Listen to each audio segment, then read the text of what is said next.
엄마, 저 사람 왜 우리 따라와요? 준호가 제 손을 꽉 잡으며 물었을 때 저는 심장이 멎는 줄 알았습니다. 2018년 중국 윈난성 어느 시외버스 터미널. 뒤에서 누군가 저희를 계속 쳐다보고 있었어요. 신고당하는 건가? 지금 여기서 끝나는 건가?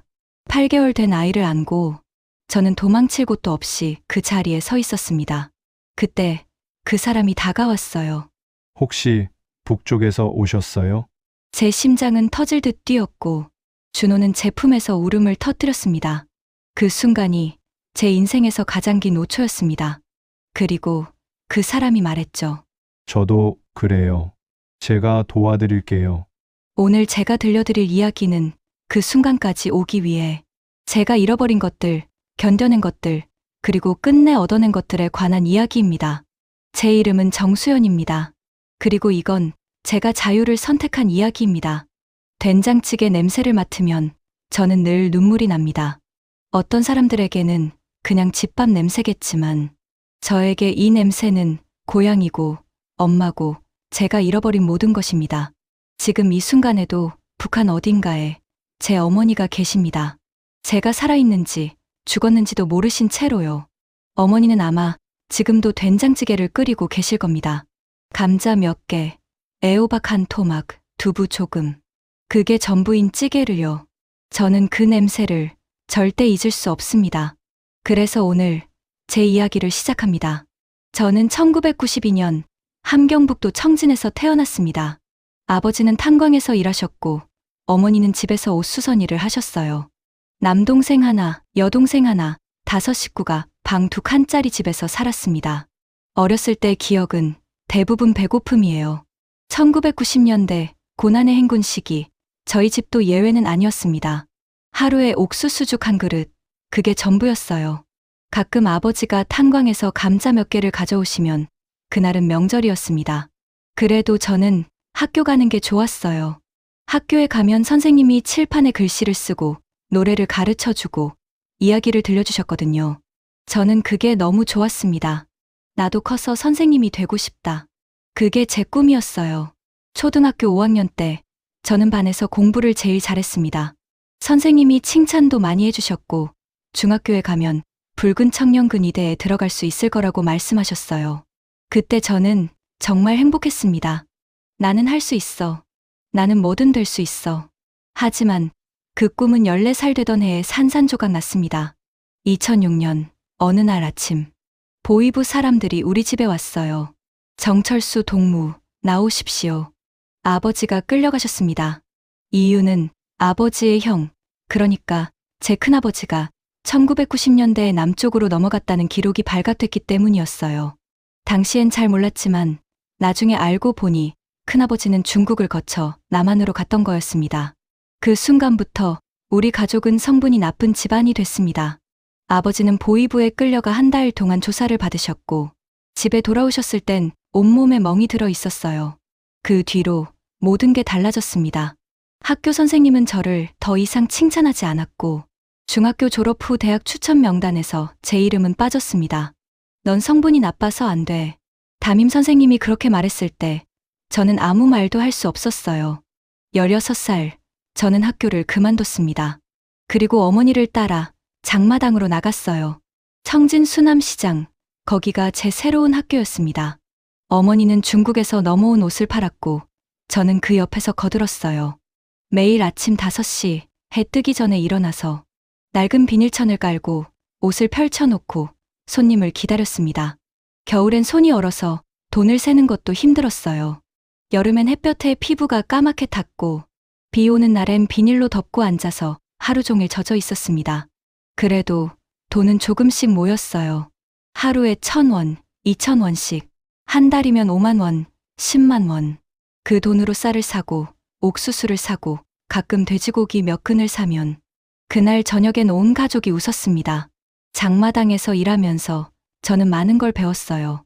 사람들이 어떻게 살아가는지, 어떻게 속이고 어떻게 속는지, 어떻게 서로 돕고 어떻게 배신하는지.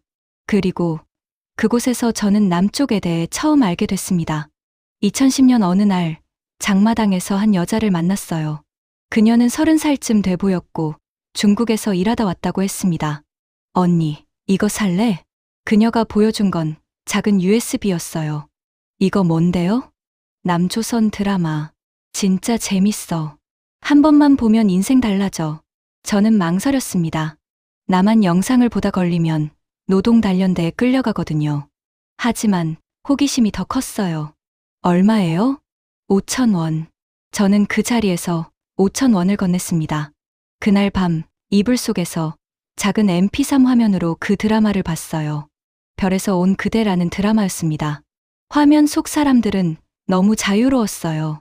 길거리를 걷고 카페에서 커피를 마시고 웃고 떠들고 원하는 걸 먹고 원하는 말을 했습니다.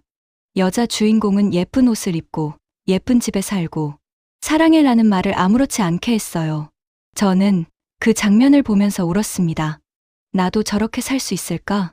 나도 저런 곳에 갈 수 있을까? 그 생각이 제 머릿속에서 떠나지 않았습니다. 그 뒤로 저는 남한 영상을 더 찾아봤어요. 드라마, 영화, 예능 프로그램. 볼 때마다 가슴이 뛰었습니다. 언젠가 나도 저기 가고 싶다. 그리고 그 언젠가를 위해 저는 돈을 모으기 시작했습니다. 2013년 제가 21살이 됐을 때 저는 국경을 넘기로 결심했습니다. 장마당에서 브로커를 소개받았어요. 중국 넘어가면 거기서 한국까지 보내줄 수 있어. 100만 원만 있으면 돼. 100만 원. 제가 3년 동안 모은 돈 전부였습니다. 하지만 저는 망설이지 않았어요. 이게 마지막 기회야. 2013년 11월 어느 추운 밤 저는 집을 나섰습니다. 어머니에게는 친구 집에 간다고 거짓말을 했어요. 어머니는 아무 말 없이 제 손을 한참 잡고 계셨습니다. 밤 11시 두만강 철조망 앞 브로커와 저 그리고 다른 여자 2명이 함께 있었어요. 지금부터 소리 내면 안 돼. 알았지? 브로커가 속삭였습니다. 저는 심장이 터질 것 같았어요. 철조망 밑으로 기어가야 했거든요. 땅은 얼어 있었고 손이 시렸지만 저는 이를 악물고 기어갔습니다. 철조망을 넘었을 때 중국 땅이 보였어요. 성공했다. 저는 속으로 환호했습니다. 하지만 그 순간 거기서 손전등 불빛이 저를 비췄어요. 중국 공안이었습니다. 브로커가 저를 팔았던 겁니다. 뒤에서 따라오던 여자 2명도 모두 붙잡혔어요. 저는 다시 북으로 끌려갔습니다. 보위부 구금시설. 그곳은 지옥이었습니다. 한 방에 20명 넘는 여자들이 갇혀 있었어요. 화장실은 방 한쪽 구석에 양동이 하나가 전부였고 밥은 하루에 2번, 옥수수 죽 1그릇이 전부였습니다. 밤엔 추워서 잠을 잘 수가 없었어요. 담요도 없고 난방도 안 되고 그냥 서로 껴안고 떨면서 버텼습니다. 신문은 더 끔찍했습니다. 남조선 놈들 만났나? 누가 시켜서 넘어갔나? 중국에서 누굴 만날 예정이었나? 매일같이 똑같은 질문이 반복됐어요. 대답을 못하면 맞았습니다. 발로 차이고 주먹으로 맞고 머리를 벽에 부딪히고 무릎 꿇고 손 들고 서 있기를 몇 시간씩. 어떤 날은 물고문도 당했어요. 얼굴에 물을 붓고 숨을 못 쉬게 하고 말 안 하면 죽인다고 협박했습니다. 이렇게 죽는구나. 그렇게 생각했어요. 여기서 이렇게 끝나는구나.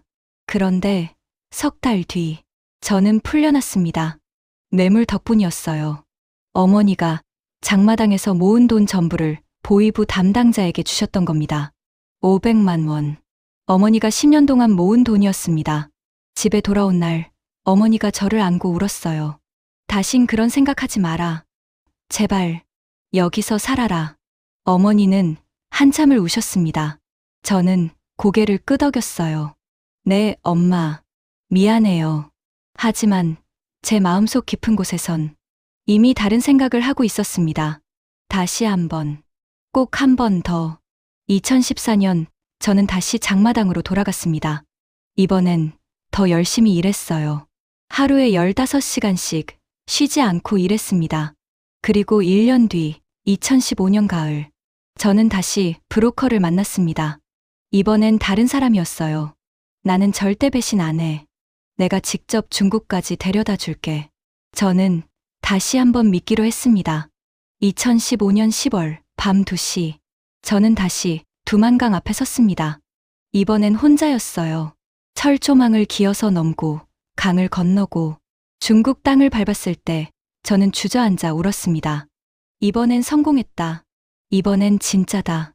브로커는 저를 연길까지 데려다 줬어요. 여기서 한국 가는 루트 알려줄 사람 만나게 해줄게.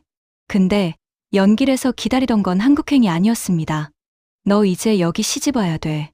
브로커가 저를 중국 농촌 총각에게 팔아넘긴 겁니다. 싫어요. 저 한국 가야 돼요. 저는 발버둥 쳤어요. 하지만 소용없었습니다. 그 남자는 45살이었고 말도 거의 통하지 않았어요. 집은 산속 외딴 마을이었고 마을 사람들 모두가 제가 북에서 온 여자라는 걸 알고 있었습니다. 핸드폰도 빼앗겼고 도망칠 수도 없었어요. 신고당하면 다시 북으로 끌려가니까요. 저는 그곳에서 6개월을 살았습니다. 매일 밭일을 하고 밥을 하고 청소를 하고 그 남자의 노예처럼 살았어요. 그리고 2016년 봄, 저는 임신을 했습니다. 그 순간 모든 게 끝났다고 생각했어요. 이제 평생 여기서 살겠구나. 이제 끝이구나.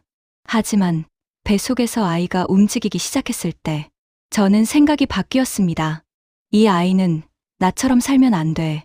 이 아이는 숨어 살지 않아도 되는 곳에서 자라야 해. 이 아이는 자유로워야 해.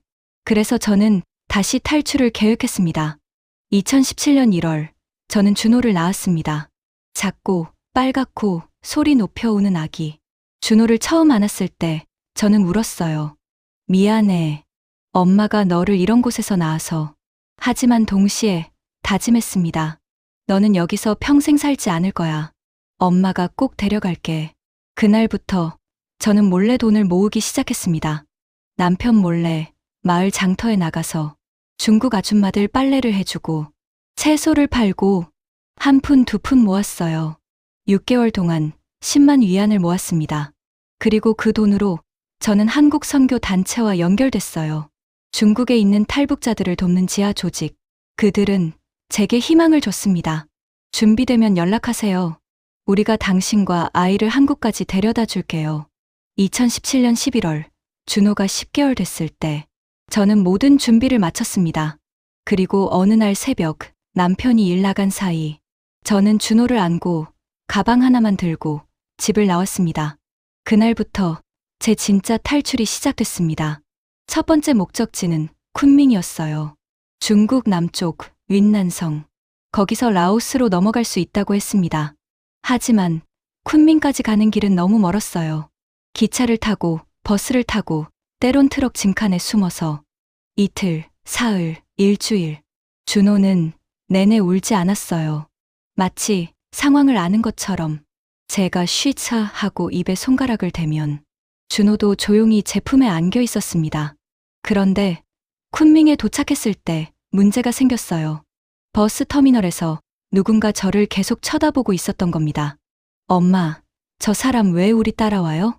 준호가 제 손을 꽉 잡으며 물었을 때 저는 심장이 멎는 줄 알았습니다. 신고당하는 건가?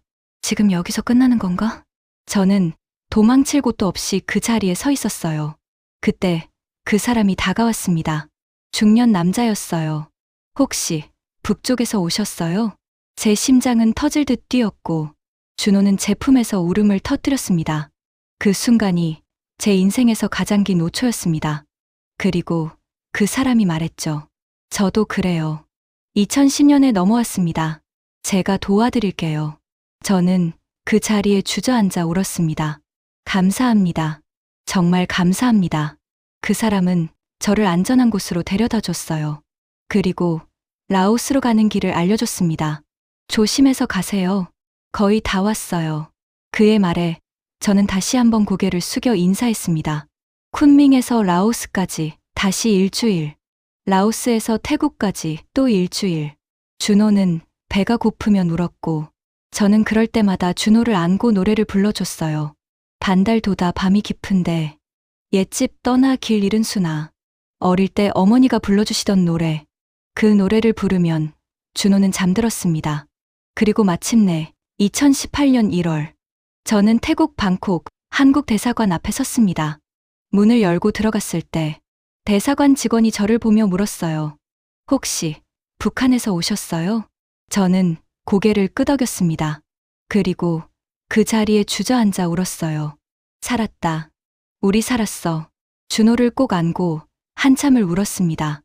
2018년 3월, 저는 준호와 함께 한국 땅을 밟았습니다.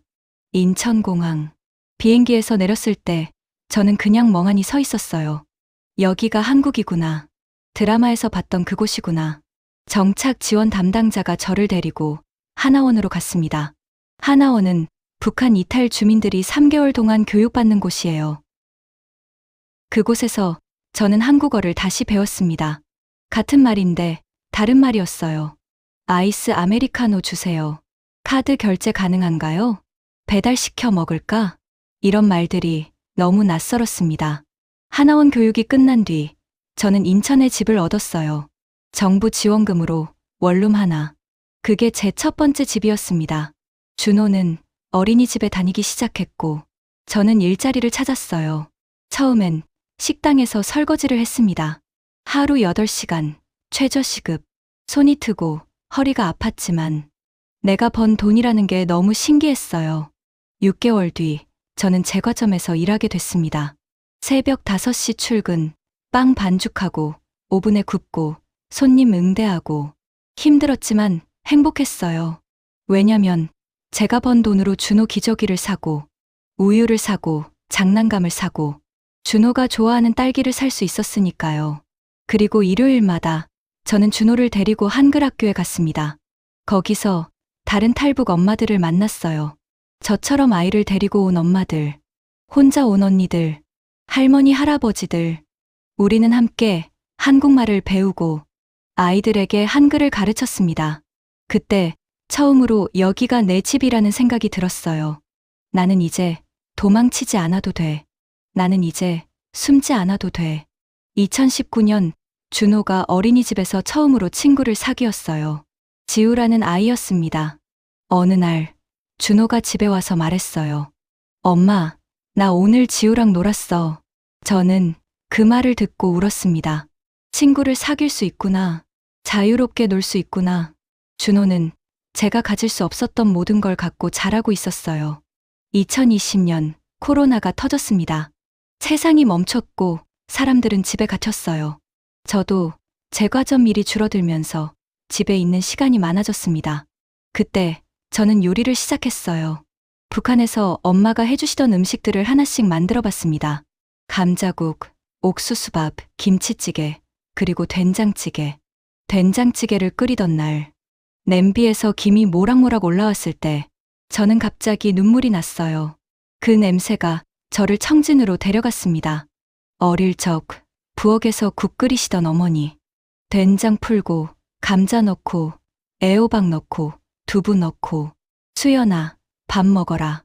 아버지가 일 끝나고 돌아오시던 저녁, 온 가족이 밥상 앞에 둘러앉아 된장찌개 한 그릇 떠놓고 잘 먹겠습니다 하던 그 시간, 동생이랑 싸우다가도 밥 먹을 땐 조용히 앉아서 된장찌개에 밥 말아 먹던 그 맛, 그 모든 기억이 냄새와 함께 돌아왔어요. 엄마, 왜 울어? 준호가 제 손을 잡았습니다. 아니야. 엄마 안 울어. 그냥 엄마 고향 생각나서 그래. 고향. 엄마 고향 어디야? 엄마 고향은 북쪽이야.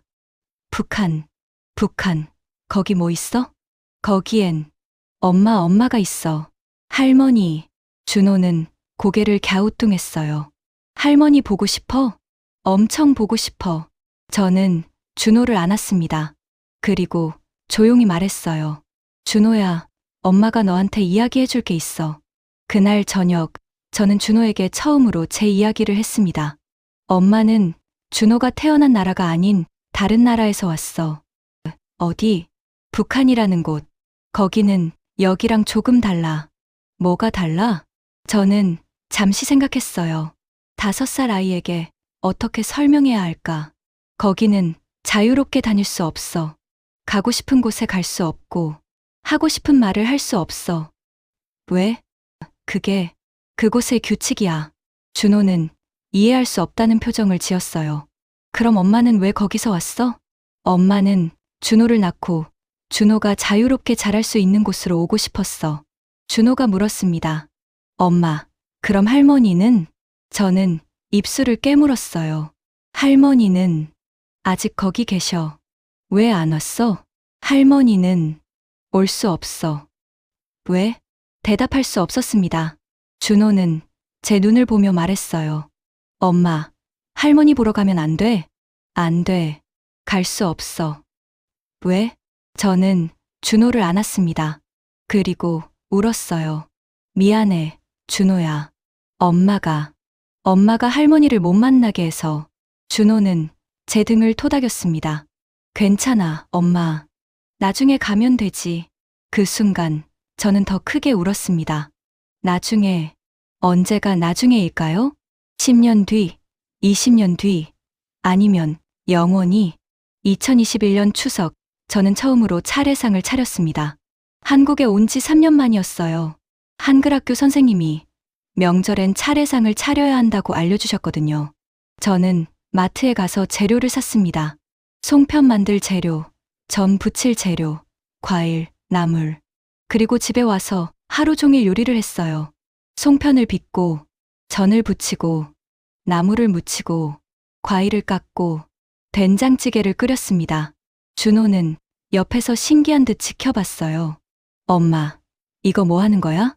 이건 차례상이라고 해. 돌아가신 분들께 드리는 밥상이야. 누구? 엄마, 할아버지, 할머니. 저는 상을 차렸습니다. 그리고 그 앞에 앉아서 절을 했어요. 아버지, 어머니, 잘 계시죠? 목이 메었습니다. 저 지금 한국에 있어요. 준호랑 함께 잘 살고 있어요. 걱정 마세요. 눈물이 났습니다. 어머니, 보고 싶어요. 너무 보고 싶어요. 준호가 제 옆에 와서 앉았어요. 그리고 저를 따라 절을 했습니다. 할머니, 할아버지, 안녕하세요. 저는 준호예요. 저는 준호를 안았습니다. 그리고 한참을 울었어요. 그날 저녁, 저는 준호와 함께 송편을 먹었습니다. 맛있어, 엄마. 준호가 웃으며 말했어요. 저는 웃으며 대답했습니다. 그래, 맛있지. 이게 엄마 고향 음식이야. 2022년, 저는 한글학교에서 자원봉사를 시작했습니다. 일요일 오전, 아이들에게 한글을 가르치는 일이었어요. 처음엔 떨렸습니다. 내가 선생님을 할 수 있을까? 내 한국말이 제대로 된 걸까? 하지만 아이들 앞에 섰을 때 저는 깨달았어요. 이게 내가 꿈꿨던 거구나. 어릴 적 선생님이 되고 싶었던 그 꿈. 학교에서 아이들 앞에 서서 글을 가르치고 노래를 가르치던 그 꿈. 지금 제가 그 꿈을 이루고 있었습니다. 선생님, 이거 어떻게 읽어요? 기억, 니은 디귿, 같이 읽어볼까? 아이들은 제 말을 듣고 따라했어요. 그 모습이 너무 사랑스러웠습니다. 수업이 끝난 뒤 한 엄마가 제게 다가왔어요. 선생님, 감사해요.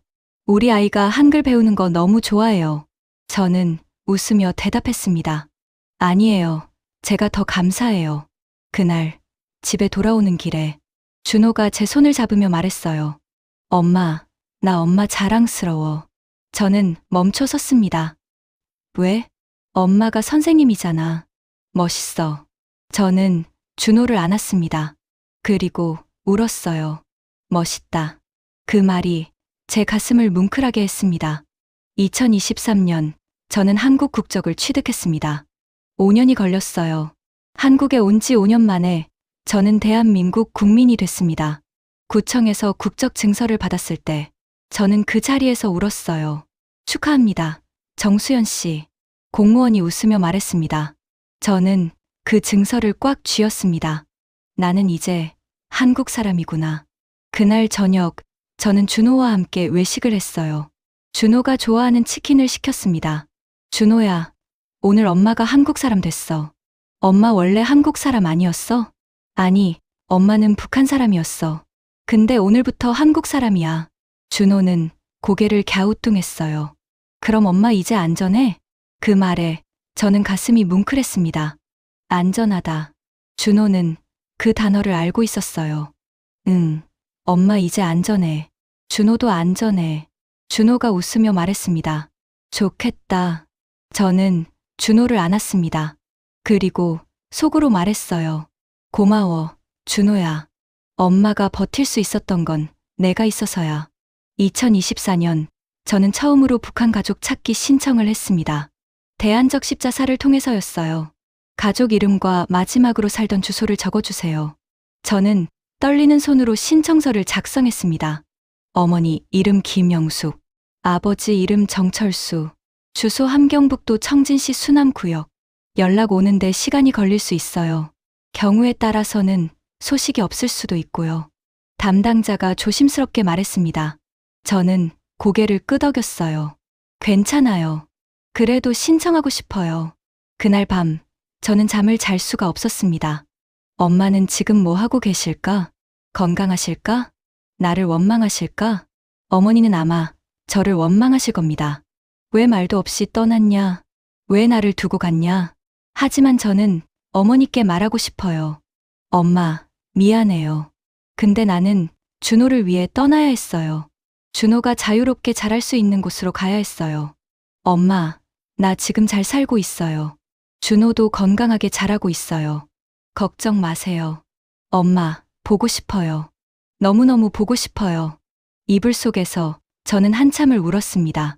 2024년 가을, 준호가 초등학교에 입학했습니다. 입학식 날, 저는 준호 손을 잡고 학교에 갔어요. 엄마, 나 떨려. 준호가 말했습니다. 괜찮아, 준호야. 엄마도 같이 있을게. 교실에 들어갔을 때 아이들이 모두 앉아 있었어요. 선생님이 말했습니다. 자, 여러분, 한 명씩 일어나서 자기소개 해볼까요? 준호 차례가 왔을 때 준호는 떨리는 목소리로 말했어요. 안녕하세요. 저는 정준호예요. 7살이고 좋아하는 음식은 치킨이에요. 아이들이 웃었고 선생님도 웃었습니다. 준호 어머니도 한 말씀 해주세요. 선생님이 저를 보며 말했습니다. 저는 떨리는 목소리로 말했어요. 안녕하세요. 정준호 엄마 정수연입니다. 잘 부탁드립니다. 그날 저녁 준호가 말했어요. 엄마, 나 오늘 친구 5명 사귀었어. 저는 웃으며 대답했습니다. 그래? 잘했네. 친구. 준호는 그 단어를 너무 자연스럽게 말했어요. 저는 그게 너무 감사했습니다. 준호는 숨지 않아도 되는 삶을 살고 있었으니까요. 지금도 명절이 되면 저는 된장찌개를 끓입니다. 송편도 빚고 전도 부치고 차례상도 차려요.